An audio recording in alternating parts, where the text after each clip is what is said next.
വാർത്താസന്ധ്യ വിശദമായ റിപ്പോർട്ടുകളിലേക്ക് കടക്കുകയാണ്. ലൈംഗികാരോപണത്തിൽ രാഹുൽ മാങ്കൂട്ടത്തിനെതിരെ കേസെടുത്ത് ക്രൈംബ്രാഞ്ച്. സ്ത്രീകളെ പിന്തുടർന്ന് ശല്യം ചെയ്തു എന്ന വകുപ്പാണ് ചുമത്തിയിരിക്കുന്നത്. DGPക്ക് കിട്ടിയ വിവിധ പരാതികളുടെ അടിസ്ഥാനത്തിലാണ് നടപടി. ഷഫീദ് റാവുത്തർ വിവരങ്ങളുമായി ചേരുന്നുണ്ട് തിരുവനന്തപുരത്ത് നിന്ന്. ഷഫീദ്, ഒടുവിൽ കേസെടുത്തിരിക്കുന്നു. വകുപ്പ് ചുമത്തിയതാണെങ്കിൽ പെൺകുട്ടികളെ ശല്യം ചെയ്തു എന്നുള്ളതാണ്, പിന്തുടർന്ന് ശല്യം ചെയ്തു എന്നുള്ളതാണ്. ഇനിയും കൂടുതൽ നടപടികൾക്കുള്ള സാധ്യതയും മുന്നിൽ കാണുന്നുണ്ടോ ഷഫീദ്? രജിത, ഇന്ന് ഉച്ചയ്ക്ക് മുഖ്യമന്ത്രിയുടെ വാർത്താ സമ്മേളനത്തിൽ തന്നെ ഇക്കാര്യത്തിൽ ഒരു വ്യക്തത വന്നതാണ്. കാരണം രാഹുൽ മാങ്കൂട്ടത്തിനെതിരെ നടപടിയിലേക്ക് പോകുന്നു എന്നുള്ളതാണ് നമ്മൾ മനസ്സിലാക്കിയ കാര്യം. അതിന് പിന്നാലെയാണ് സംസ്ഥാന പോലീസ് മേധാവി റവാഡ ചന്ദ്രശേഖർ രാഹുൽ മാങ്കൂട്ടത്തിനെതിരെ കേസെടുക്കുന്നതിലെ സാധ്യത പരിശോധിക്കണമെന്നുള്ള നിർദ്ദേശം നൽകിയത്. സംസ്ഥാന പോലീസ് മേധാവിക്ക് പലതരത്തിലുള്ള പരാതികൾ ഇതുമായി ബന്ധപ്പെട്ട് ലഭിച്ചുവെന്ന വിവരം ഇപ്പോൾ പുറത്തു വരുന്നുണ്ട്. അതിൽ ചില പരാതികൾ ചില സ്റ്റേഷനുകൾക്ക് കൈമാറുകയും ചെയ്തിരുന്നു. എന്നാൽ അതൊരു തേർഡ് പാർട്ടി പരാതി ആയതുകൊണ്ട് തന്നെ അക്കാര്യത്തിൽ കൂടുതൽ നടപടിയിലേക്ക് കടക്കാൻ കഴിയില്ല എന്നുള്ളതായിരുന്നു നിയമോപദേശം. എന്നാൽ അതിന് പിന്നാലെ ലഭിച്ച ചില പരാതികൾ, ആ പരാതികളുടെ അടിസ്ഥാനത്തിലാണ് സംസ്ഥാന ക്രൈംബ്രാഞ്ച് ഇപ്പോൾ രാഹുൽ മാങ്കൂട്ടത്തിനെതിരെ കേസെടുത്തിട്ടുള്ളത്. അതിൽ സ്ത്രീകളെ പിന്തുടർന്ന് ശല്യപ്പെടുത്തി എന്ന വകുപ്പാണ് നിലവിൽ ചുമത്തിയിട്ടുള്ളത്. കൂടുതൽ പരാതികൾ ക്രൈംബ്രാഞ്ച് പരിശോധിച്ചു വരികയാണ് എന്നുള്ളതാണ് പോലീസ് ആസ്ഥാനത്ത് നിന്നും ക്രൈംബ്രാഞ്ച് ആസ്ഥാനത്ത് നിന്നും ലഭിക്കുന്ന വിവരം. അതിൽ തന്നെ ചില പരാതികളിൽ ഗുരുതരമായിട്ടുള്ള കുറ്റകൃത്യങ്ങൾ സംബന്ധിച്ചിട്ടുള്ള വിവരങ്ങളുണ്ട്. അതിൻ്റെ അടിസ്ഥാനത്തിൽ അതുകൂടി ഉൾപ്പെടുത്തി കൂടുതൽ FIR, ആവശ്യമെങ്കിൽ ഒരേ FIRൽ തന്നെ കൂടുതൽ കാര്യങ്ങൾ ആഡ് ഓൺ ചെയ്ത് നടപടിയിലേക്ക് കടക്കും എന്നുള്ളതാണ് നിലവിൽ പോലീസ് അറിയിച്ചിരിക്കുന്ന വിവരം. ഏതായാലും ആ പരാതി ഒരുപക്ഷെ ഒരു സീക്രട്ട് സ്വഭാവത്തിലായിരിക്കും പോവുക എന്നുള്ള സൂചനകൾ കൂടി ഈ ഘട്ടത്തിൽ ലഭിക്കുന്നുണ്ട്. സംസ്ഥാന ക്രൈംബ്രാഞ്ചിന് തന്നെ ഈ പരാതി നേരിട്ട് കൈമാറുന്നത് കൂടുതൽ പരാതികൾ ഇതുമായി ബന്ധപ്പെട്ട് പോലീസ് മേധാവിക്ക് ലഭിക്കാനുള്ള സാധ്യത കൂടി മുന്നിൽ കണ്ടാണ് എന്നുള്ള സൂചനകൾ ഈ ഘട്ടത്തിൽ പുറത്തു വരുന്നുണ്ട്. ഏതായാലും നിലവിൽ ഇപ്പോൾ രാഹുൽ മാങ്കൂട്ടത്തിൽ അദ്ദേഹം ഈ വ്യാജരേഖാ വിവാദത്തിൽ ഇന്ന് തിരുവനന്തപുരം ജില്ലാ ക്രൈംബ്രാഞ്ച് അദ്ദേഹത്തിന് ശനിയാഴ്ച ചോദ്യം ചെയ്യലിന് ഹാജരാകാൻ നോട്ടീസ് നൽകിയിരുന്നു. അതിനു പിന്നാലെ ഇപ്പോൾ ലൈംഗിക ആരോപണ വിവാദത്തിൽ കൂടി ക്രൈംബ്രാഞ്ച് തന്നെ രാഹുൽ മാങ്കൂട്ടത്തിനെതിരെ കേസെടുത്ത് അന്വേഷണം നടത്തുകയാണ്. അടുത്ത ഘട്ടം വിവാദം കത്തി നിൽക്കുന്നതിനിടയിലും കോൺഗ്രസ് തീർത്ത പ്രതിരോധം ഇതുവരെ പോലീസിന് മുമ്പിൽ ഒരു പരാതിയോ കേസോ ഉണ്ടോ എന്നുള്ളതായിരുന്നു. ഇപ്പോഴിതാ കേസ് വരുന്നു. അത് കൂടുതൽ പ്രതിരോധത്തിലാക്കില്ലേ കോൺഗ്രസിനെ, രാഹുൽ മാങ്കൂട്ടത്തിലിനെ? ഷഫീദ് റാവുത്തർ, കോൺഗ്രസിനെ രാഷ്ട്രീയമായി വലിയ തരത്തിൽ പ്രതിരോധത്തിലാക്കാൻ പോകുന്ന ഒരു നടപടിയായി നമുക്കിതിനെ കാണാൻ കഴിയും. കാരണം ആദ്യഘട്ടം മുതൽ ഈ വിഷയത്തിൽ കോൺഗ്രസ് നേതാക്കളുടെ പരസ്യ ന്യായീകരണം ഉൾപ്പെടെ ഏതെങ്കിലും തരത്തിൽ രാഹുൽ മാങ്കൂട്ടത്തിനെതിരെ നിയമപരമായ കേസുകളില്ല. അതുകൊണ്ട് തന്നെ ഞങ്ങൾ ധാർമ്മികതയുടെ പുറത്ത് രാജിവെച്ച് പോകുന്നു, പദവികൾ ഒഴിയുന്നു എന്നുള്ളതായിരുന്നു. പക്ഷേ അതിനു പിന്നാലെ ഇപ്പോൾ ഒരു കേസ് വരുമ്പോൾ സ്വാഭാവികമായും MLA സ്ഥാനത്ത് തുടരാൻ അദ്ദേഹം അർഹനാണോ എന്നുള്ള ചോദ്യമടക്കമുള്ള കാര്യങ്ങൾ പുറത്തേക്ക് വരും. ഇന്നത്തെ വാർത്താ സമ്മേളനത്തിൽ മുഖ്യമന്ത്രി MLA പദവി ഒഴിയണം നടക്കമുള്ള കാര്യങ്ങൾ നിലപാടായി പ്രഖ്യാപിക്കുകയും ചെയ്തിരുന്നു. ഈ ഒരു സാഹചര്യം അതൊരു രാഷ്ട്രീയ സാഹചര്യമായി കൂടി വിലയിരുത്തപ്പെടുന്നുണ്ട്. ഏതായാലും നിയമപരമായ നടപടി അതെങ്ങനെ പോകുമെന്നുള്ള കാര്യം വരും മണിക്കൂറുകളിൽ അറിയാം. നിലവിൽ ക്രൈംബ്രാഞ്ച് ആസ്ഥാനത്ത് സംസ്ഥാന ക്രൈംബ്രാഞ്ച് തന്നെ ഒരു കേസെടുത്തിരിക്കുന്നു. ഇതിൽ എത്ര പരാതികളുണ്ട്, എത്ര തരത്തിലുള്ള പരാതികൾ ഗുരുതരമാണ്, ഏതൊക്കെ വകുപ്പുകൾ അക്കാര്യത്തിൽ ഇനി ആഡ് ഓൺ ചെയ്യപ്പെടും എന്നുള്ള കാര്യങ്ങളൊക്കെ ഗൗരവമുള്ളതാണ്. രാഹുലിനെ സംബന്ധിച്ച് രാഹുൽ ഇതുവരെ ഉയർത്തിയിട്ടുള്ള ഒരു രാഷ്ട്രീയ പ്രതിരോധത്തിനേറ്റ ഒരു തിരിച്ചടി കൂടി അതിനെ കണക്കാക്കാൻ കഴിയും. കാരണം നിയമപരമായ നടപടികളില്ലല്ലോ, നിയമപരമായ കേസുകളില്ലല്ലോ, അല്ലെങ്കിൽ കുറ്റപത്രമില്ലല്ലോ എന്നൊക്കെ ചോദിക്കുന്ന രാഹുലിന് മുന്നിൽ സംസ്ഥാന സർക്കാർ തന്നെ ഇപ്പോൾ വിവിധ പരാതികളുടെ അടിസ്ഥാനത്തിൽ നിയമ നടപടിയിലേക്ക് കടക്കുന്ന ഒരു കേസ് വരുന്നു എന്നുള്ളത് രാഷ്ട്രീയമായ വലിയ പ്രാധാന്യമുള്ള ഒരു വിഷയം കൂടിയാണ്. ഷഫീദ്, ഈ ഇരകൾ നൽകുന്നതല്ലെങ്കിൽ കൂടി വേറെ ചില പരാതികൾ പോലീസിന് മുമ്പിലുണ്ട്, ബാലാവകാശ കമ്മീഷന് മുമ്പിലൊക്കെ ഉണ്ട്. അത് ഈ ഗുരുതര സ്വഭാവത്തിലുള്ള പരാതികളുമാണ്. അതിൽ പക്ഷേ വളരെ പെട്ടെന്നൊരു നിലപാട് സ്വീകരിക്കാൻ കഴിയില്ല എന്നുള്ളതായിരുന്നു പോലീസിന്റെ സമീപനം. അല്പം കൂടി വിശദമായ പരാതി അന്വേഷിക്കേണ്ടതുണ്ട്, അതിൻ്റെ ശാസ്ത്രീയ വശങ്ങൾ പരിശോധിക്കേണ്ടതുണ്ട് എന്നൊക്കെ അത്തരത്തിലുള്ള ആലോചനകളാണ് പോലീസിൽ നിന്ന് ഉണ്ടായത്.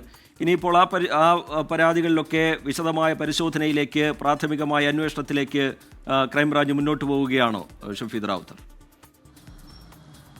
റിജിത്ത, നിലവിൽ ഇപ്പോഴും നമുക്ക് ഏതെങ്കിലും തരത്തിൽ നമ്മളിപ്പോൾ പൊതുസമൂഹത്തിന് മുൻപിൽ പ്രതികരിക്കാൻ തയ്യാറായി വന്നവരല്ല. മറ്റാരെങ്കിലും ഒരു പരാതി കൊടുത്തിട്ടുണ്ടോ, ഡയറക്റ്റ് പരാതി കൊടുത്തിട്ടുണ്ടോ എന്നുള്ള കാര്യത്തിൽ ഇപ്പോഴും നമുക്ക് വ്യക്തതയില്ല. ക്രൈംബ്രാഞ്ചിനോട് നമ്മൾ ഇക്കാര്യത്തെക്കുറിച്ച് ചോദിക്കുമ്പോൾ സംസ്ഥാന പോലീസ് മേധാവിക്ക് വന്ന വിവിധ പരാതികൾ അത് ക്രൈംബ്രാഞ്ചിലേക്ക് ട്രാൻസ്ഫർ ചെയ്യുകയും അതിൻ്റെ അടിസ്ഥാനത്തിൽ ക്രൈംബ്രാഞ്ച് കേസെടുക്കുകയും ചെയ്തു എന്നുള്ളതാണ്. അപ്പോൾ ഒരു ഡയറക്റ്റ് ഇര ഇതിനകത്ത് പരാതിപ്പെട്ടിട്ടുണ്ടോ എന്നുള്ള കാര്യം നമുക്കിപ്പോഴും അറിയില്ല. അതല്ലെങ്കിൽ ഏതെങ്കിലും തരത്തിൽ ലൈംഗിക ചുവയോടുള്ള സംസാരമോ അല്ലെങ്കിൽ അശ്ലീല സന്ദേശമോ അയച്ച ഏതെങ്കിലും ഒരാൾ പരാതിപ്പെട്ടിട്ടുണ്ടോ നമുക്കറിയില്ല. പക്ഷേ ഇപ്പോഴും ക്രൈംബ്രാഞ്ച് പറയുന്നത് കുറച്ചധികം പരാതികൾ ഉണ്ടായിരുന്നു. ആ പരാതികൾ DGPക്ക് ലഭിച്ച പരാതികൾ തങ്ങൾക്ക് ട്രാൻസ്ഫർ ചെയ്തതിൻ്റെ അടിസ്ഥാനത്തിൽ തങ്ങളെടുത്ത കേസ് എന്നുള്ളതാണ്. അപ്പോൾ ആ രീതിയിൽ നമുക്കതിനെ ഇപ്പോൾ പറയാൻ കഴിയില്ല. പക്ഷേ അതിനൊക്കെ അപ്പുറത്തേക്ക് സംസ്ഥാന പോലീസ് മേധാവി ഇന്ന് നൽകിയ നിർദ്ദേശം അത് പരാതി ഈ കേസെടുക്കുന്നതിലെ സാധ്യത അത് പരിശോധിക്കണം, അത് വിവരശേഖരണമടക്കം അക്കാര്യത്തിൽ നടക്കണം, വിശദമായൊരു പരിശോധന ആ വിഷയത്തിൽ നടത്തണം. പൊതുസമൂഹത്തിന് മുൻപിൽ ഇപ്പോൾ പ്രതികരണവുമായി എത്തിയിട്ടുള്ള ആളുകൾ അവർ ഏതെങ്കിലും തരത്തിൽ സഹകരിക്കുമോ, പോലീസുമായി സഹകരിക്കുമോ, അവർക്ക് പരാതിയുണ്ടോ ചെയ്തിട്ടില്ലല്ലോ എന്നുള്ള കാര്യങ്ങളിലൊക്കെ സാധ്യതകൾ പരിശോധിക്കണമെന്നുള്ളതാണ്. ഒരുപക്ഷേ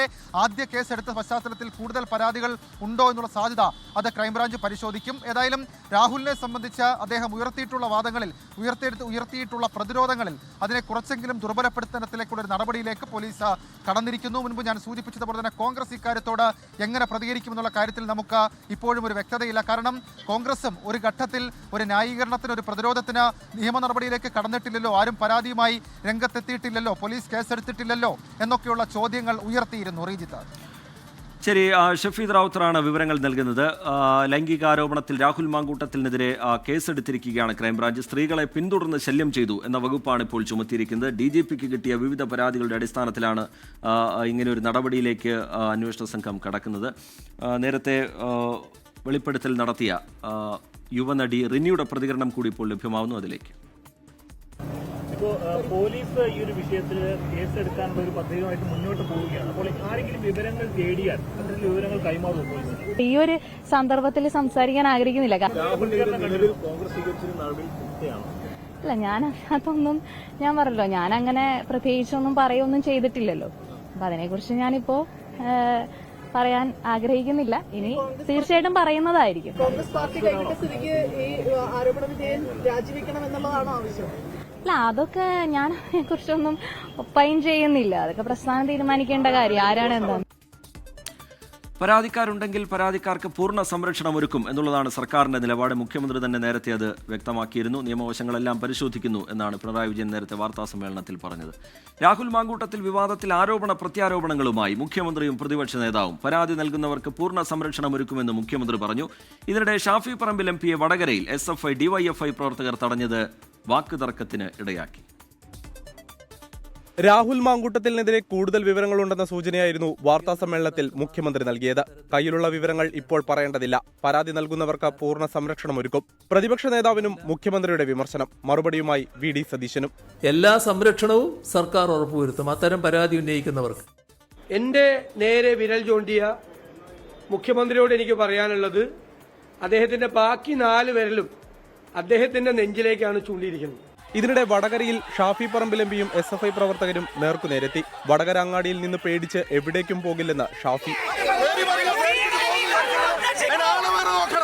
അങ്ങനെ വടകര അങ്ങാടിയിൽ ആരും പേടിച്ചു പോകാൻ ഉദ്ദേശിക്കുന്നില്ല, ഇവിടെ തന്നെ കാണും. രാഹുൽ മാങ്കൂട്ടത്തിലിനെ രാജിവെപ്പിക്കാൻ ഷാഫിയെയാണോ തടയേണ്ടതെന്ന് KPCC അധ്യക്ഷൻ സണ്ണി ജോസഫ് പ്രതികരിച്ചു. ജനത്തിന്റെ സ്വാഭാവിക പ്രതികരണമെന്നായിരുന്നു DYFI ജില്ലാ കമ്മിറ്റിയുടെ പ്രതികരണം. 24 തിരുവനന്തപുരം. മുഖ്യമന്ത്രിയും പ്രതിപക്ഷ നേതാവും തമ്മിലുള്ള വാക്പോര് രാഹുൽ വിഷയത്തിൽ ഒതുങ്ങിയില്ല. വലിയ വാർത്ത, അയ്യപ്പ സംഗമം വിഷയങ്ങളിലും ഇരുവരും കൊമ്പുകോർത്തു. ബോംബ് പൊട്ടിക്കുമെന്ന് പ്രതിപക്ഷ നേതാവ് പറഞ്ഞല്ലോ എന്ന് മുഖ്യമന്ത്രിയോട് മാധ്യമപ്രവർത്തകർ.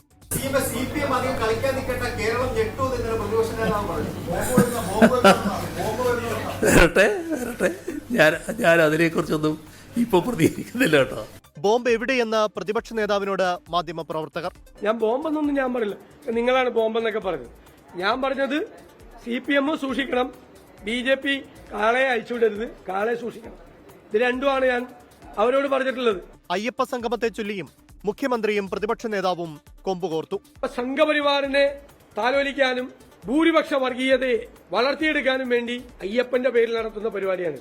ഞാനില്ല, ഞങ്ങളില്ല അതിന്റെ ഇപ്പൊ ന്യൂനപക്ഷ പ്രകടനം പോയി മെജോറിറ്റി പ്രകടനമായോ? എന്തൊക്കെ കാര്യങ്ങളാണ് നമ്മുടെ നാട്ടിൽ നടക്കുന്നത്. സർക്കാരിൻ്റെ ഒരു പരിപാടിയല്ല, ദേവസ്വം ബോർഡിൻ്റെ പരിപാടിയാണ്. നല്ല നിലക്ക് ആ പരിപാടി നടക്കട്ടെ. പിന്നെ വിരട്ടലും കൊണ്ടൊന്നും പുറപ്പെടണ്ട കേട്ടോ, അതുകൊണ്ടൊന്നും പരിപാടി നടക്കാതിരിക്കൂല്ലോ. 2.5 മാസത്തിന് ശേഷമാണ് മുഖ്യമന്ത്രി തിരുവനന്തപുരത്ത് മാധ്യമപ്രവർത്തകരെ കണ്ടത്. CPIM-നും BJP-ക്കുമെതിരെ ബോംബ് പൊട്ടിക്കുമെന്ന അഭ്യൂഹങ്ങൾക്കിടെയായിരുന്നു എറണാകുളത്ത് പ്രതിപക്ഷ നേതാവിന്റെ വാർത്താ സമ്മേളനം. Political desk 24. രാഹുൽ മാങ്കൂട്ടത്തിനെതിരെ പ്രതിഷേധം കടുപ്പിക്കുന്നതിനിടെ BJP സംസ്ഥാന ഉപാധ്യക്ഷൻ C കൃഷ്ണകുമാറിനെതിരെ പീഡന പരാതി. എറണാകുളം സ്വദേശിനിയാണ് BJP സംസ്ഥാന അധ്യക്ഷന് പരാതി നൽകിയത്. കോടതിയും പോലീസും പരിശോധിച്ച് തള്ളിയ കേസാണ് എന്നാണ് C കൃഷ്ണകുമാറിന്റെ പ്രതികരണം.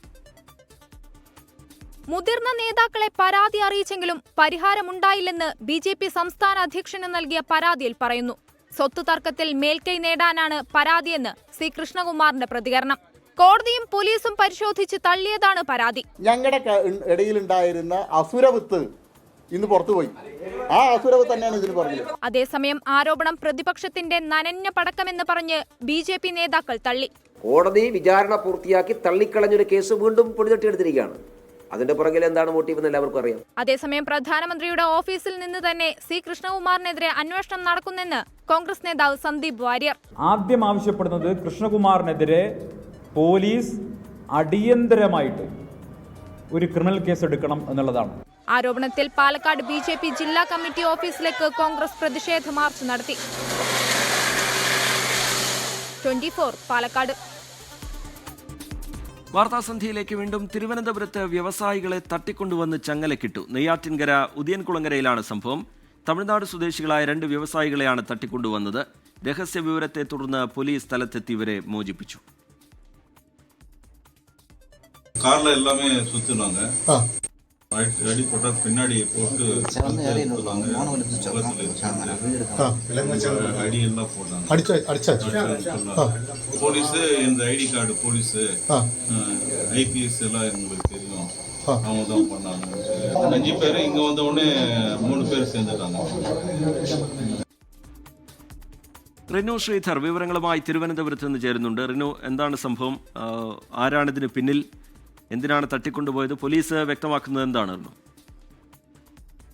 രജിത്ത്, കേരള പോലീസിന്റെ നാർക്കോട്ടിക് സംഘമാണ് എന്നുള്ള വ്യാജ ID കാർഡ് ഉൾപ്പെടെ കാണിച്ചാണ് വ്യവസായി കൃഷ്ണഗിരി സ്വദേശികളായിട്ടുള്ള തമിഴ്നാട് കൃഷ്ണഗിരി സ്വദേശികളായിട്ടുള്ള 2 വ്യവസായികളെ പാറശാല ഉദിയൻകുളങ്ങരയിലേക്ക് തട്ടിക്കൊണ്ടുവന്നത് എന്നുള്ളതാണ് നമുക്ക് ലഭിക്കുന്ന വിവരം.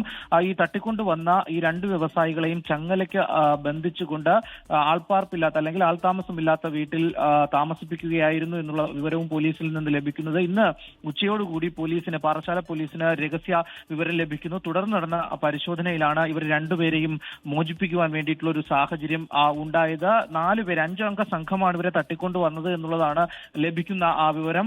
യൂസഫ്, ജാഫർ എന്നിവരാണ് ഈ കൃഷ്ണഗിരി സ്വദേശികളായിട്ടുള്ള വ്യവസായികൾ. ഈ തട്ടിക്കൊണ്ടുവന്ന 4 പേരെ പോലീസ് അറസ്റ്റ് ചെയ്തിട്ടുണ്ട്. നെയ്യാറ്റിൻകര കൃഷ്ണൻ കോവിലിന് സമീപം താമസിക്കുന്ന അഭിരാം, അതുപോലെ തന്നെ വട്ടവിള സ്വദേശി സാമുവൽ തോമസ്, ഉദിയൻകുളർ സ്വദേശി ബിനോയ്, അതുപോലെ തന്നെ വട്ടവി സ്വദേശി വിഷ്ണു എന്നിവരാണ് പോലീസിന്റെ കസ്റ്റഡിയിലുള്ളത്. 50 ലക്ഷം രൂപ മോചനദ്രവ്യം ആവശ്യപ്പെട്ടിട്ടുണ്ടായിരുന്നു എന്നുള്ളതും പോലീസ് അറിയിക്കുന്നുണ്ട്.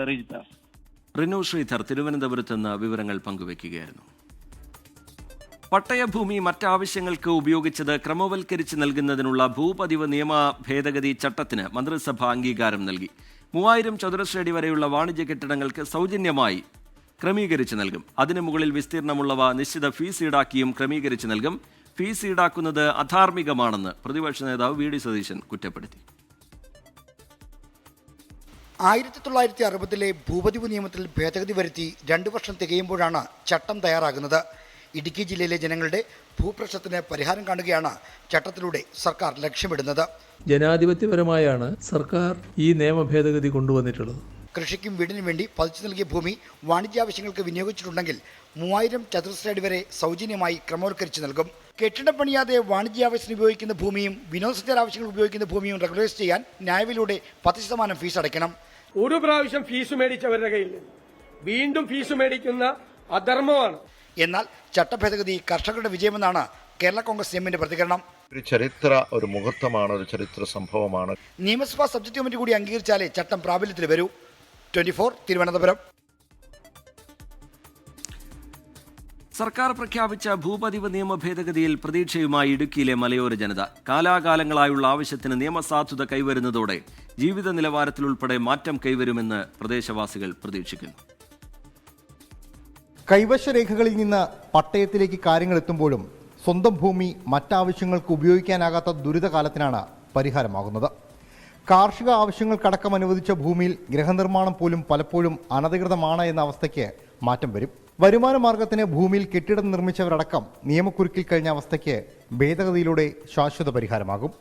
തീർച്ചയായിട്ടും ഇടുക്കിയിലെ ജനങ്ങൾക്ക് ഏറ്റവും ഗുണകരമായിട്ടുള്ളൊരു ചട്ടമാണ് ഇപ്പോൾ ഉണ്ടായിരിക്കുന്നത്. പ്രധാന ആശ്രയമായ ടൂറിസം, കാർഷിക മേഖലകളിലൂടെയുള്ള വരുമാന മാർഗം എന്നിവയ്ക്ക് കൂടുതൽ സാധ്യത വരുന്നതിനോടൊപ്പം ഭൂവിനിയോഗത്തിലൂടെ ഹൈറേഞ്ച് മേഖലയിലെ വികസനവും സാധ്യമാകും. എന്തായാലും ഈ ആവശ്യം അംഗീകരിച്ചതിൽ ഇടുക്കി ജില്ലയിലെ ജനങ്ങൾക്ക് വലിയ സന്തോഷമുണ്ട്. ക്രമവൽക്കരണത്തിന് നൽകിയ സമയവും ഫീസിലടക്കമുള്ള ഇളവും ഹൈറേഞ്ചിന് ആശ്വാസകരമാണ്. പരിസ്ഥിതി ലോലമെന്ന പേരിൽ നിർമ്മാണം തടഞ്ഞ പ്രദേശങ്ങളെ പൂർണ്ണമായി ഭേദഗതിയിൽ ഉൾക്കൊള്ളിച്ച് ക്രമവൽക്കരണത്തിന് അവസരമുണ്ടോ എന്ന ചോദ്യം ഇപ്പോഴും ബാക്കിയാണ്. 24 ഇടുക്കി. വയനാട് ബദൽപാത നിർമ്മാണത്തിന് ഈ മാസം 31 തുടക്കമാകുമെന്ന് മുഖ്യമന്ത്രി പിണറായി വിജയൻ. പാരിസ്ഥിതിക അനുമതി ലഭിച്ച പശ്ചാത്തലത്തിലാണ് നിർമ്മാണം തുടങ്ങുന്നത്. 90% സ്വകാര്യ ഭൂമിയും വനഭൂമിയും ഏറ്റെടുത്തുവെന്നും മുഖ്യമന്ത്രി വ്യക്തമാക്കി. സംസ്ഥാനം നേടിയ വികസന കുതിപ്പിൽ പുതിയൊരധ്യായത്തിനു കൂടി ഈ മാസം 31 തുടക്കമാവുകയാണ്. ആനക്കാമ്പൊയിൽ കള്ളാടി മേപ്പാടി തുരങ്കപ്പാത, ആ തുരങ്കപ്പാതയുടെ നിർമ്മാണ പ്രവൃത്തികൾക്ക് അന്നാണ് തുടക്കം കുറിക്കുന്നത്.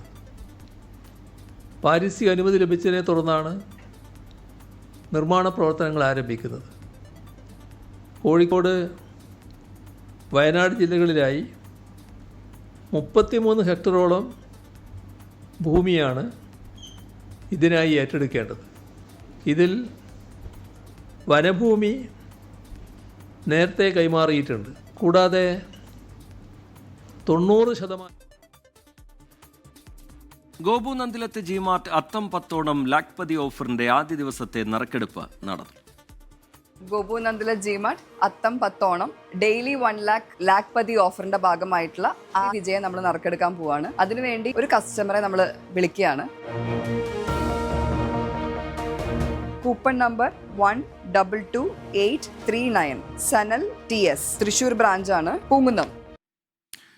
പൂങ്കുന്നം സ്വദേശി സനിൽ TS ആണ് ആദ്യ ദിവസത്തെ വിജയി.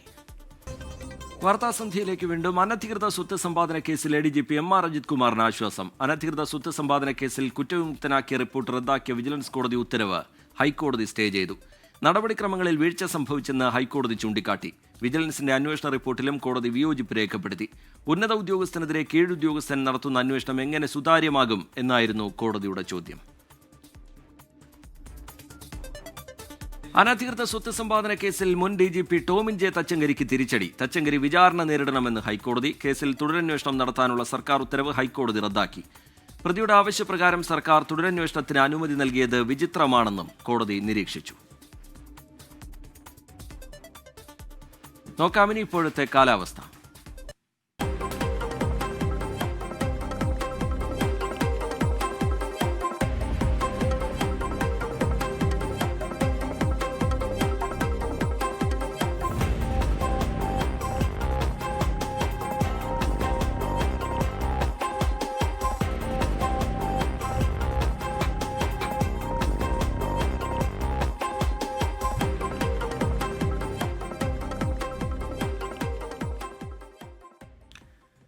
വാർത്താസന്ധ്യ പൂർത്തിയാവുകയാണ്. ഇനി പൊതുജനം കഴുതിയല്ല സാർ എന്ന പരിപാടി കാണാം. പ്രേക്ഷകർക്കൊപ്പം പ്രജിൻ സി കണ്ണനെത്തും. നമസ്കാരം.